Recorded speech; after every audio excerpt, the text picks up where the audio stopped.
Most parents caregiving for their loved one with a developmental disability feel alone, and they often feel like they don't have family or friends to help. If that's your reality, you are not alone, and you are not out of options. So many families feel this full weight of caregiving resting on their shoulders. But here's what I want you to know. Support can be built, even if you feel like you're starting from scratch or if there is no one else. However, I want you to keep in mind that this is not about trying to get family or friends to become full-time caregivers, to take on the role that you have with your loved one. Because the truth is no one's going to step in and replace you entirely. And that's okay. But what is possible is building a network of people around your loved one who can support in small and meaningful ways. So I'm going to share with you 3 ways you can start building that kind of support, even if you feel like you don't have family that's there to help you. Okay, so the first way that you can start building this kind of support is to start with a support circle. And it can be as simple as starting with one person. So if you feel like you don't have family to rely on or they're not willing to help, I know that this can feel isolating, but keep in mind that when we think about family or those people that could be involved in your loved one's life, it doesn't have to mean biological. Chosen family is real and powerful. And it doesn't have to start with a big group of people. Sometimes when you think about building a support circle, those intentional relationships around our loved one, we think of, okay, we got to invite in 4 people or 6 people or more or whatever that is. Keep it simple. Just start with one person. This could be a family member. It could be one friend. It could be one neighbor, an old paid supporter who's no longer paid. Just one person in your loved one's life who has an interest in them, who cares about your loved one, or has shown some sort of care in your loved one, and support your loved one to invite that person into a relationship. And not by asking them to do something, not by asking them to come, provide care for your loved one or to look after your loved one, but instead for your loved one to invite that person into something, to share an experience with them. So for example, it could be going for a walk around the neighborhood, or if that's not your loved one's thing or that person's thing, it could be inviting them over for tea and biscuits, or it could be meeting up at a coffee shop, for example, at a local coffee shop, whatever that is for your, it could be coming over to play a board game. Just an invitation to do something fun together and have an experience together. Because relationship grows through shared experiences, not transactions, not asking other people to come and do something for our loved one or to care for a loved one. It's really all about giving, not about taking. That's how we build relationships. So over time, when you're intentional about building relationships in this way, it can then grow into that circles of support, more than one person that has your loved one's best interests in mind. And these are, remember, people who are not paid to care, but they choose to be there anyways with your loved one. But you have to be intentional about building that. Okay, let's move on to strategy number 2, which is supporting your loved one to build community roles where your loved one is seen and they're valued. Okay, so when we think about support, it doesn't just come from individuals.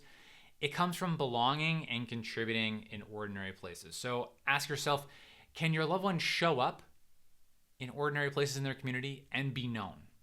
So for example, it could be a local spiritual or church group. It could be a volunteer role in something your loved one might be interested in or exploring. It could be a class, a club, even a community garden, as we turn the page here into spring. Whatever that is, supporting your loved one. It could even be a small part-time job. The more your loved one shows up, the more that they contribute in a valued way in those places, the more people will get to know your loved one. The more people that get to know your loved one, they begin to care about your loved one. And when they care, they often want to be a part of your loved one's life. So this isn't about services and paying for support. It's about developing and nurturing real connection. And real connection is what leads to lasting support, lasting relationships that are there for your loved one, not just paid people. All right. Strategy number 3 I want to give you here, our last strategy, is to use a life plan to clearly share your vision for what your loved one's best life looks like. One of the biggest barriers to support and finding those right people and bringing people in is uncertainty.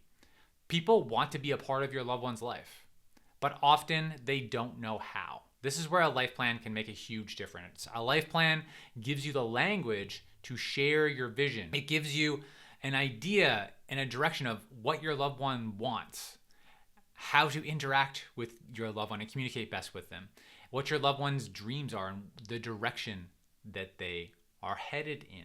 It also helps to shape your loved one in a very positive way as someone who has value to provide to the lives of other people, not just someone who is a burden. And so often people with developmental disabilities are painted as this burden. Your loved one's not a burden.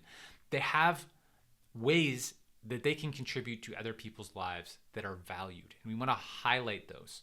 And a life plan can help you to do that. So when people understand that bigger picture, when people understand who your loved one truly is in a valued way, they're more likely to be in relationship with your loved one. They're more likely to want to spend time with your loved one, and they're more likely to be engaged in their life. So if you're feeling alone in this process, please know you do not have to stay alone. You can build a future that doesn't have to rest entirely on your shoulders. And to help you with that, I built a life planning 101 guide to help you get started. Below this video is a link to download your free copy of the Life Planning 101 guide. It'll help you start to map out your vision.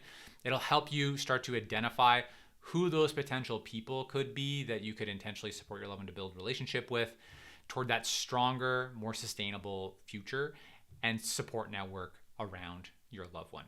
And this will help you even if you don't have family, even if you feel like you're starting from scratch, you're not alone. You're just one small step away from getting started. Go ahead, grab the free Life Planning 101 guide to get started. I'm Eric Goll. Together, let's take a small step forward.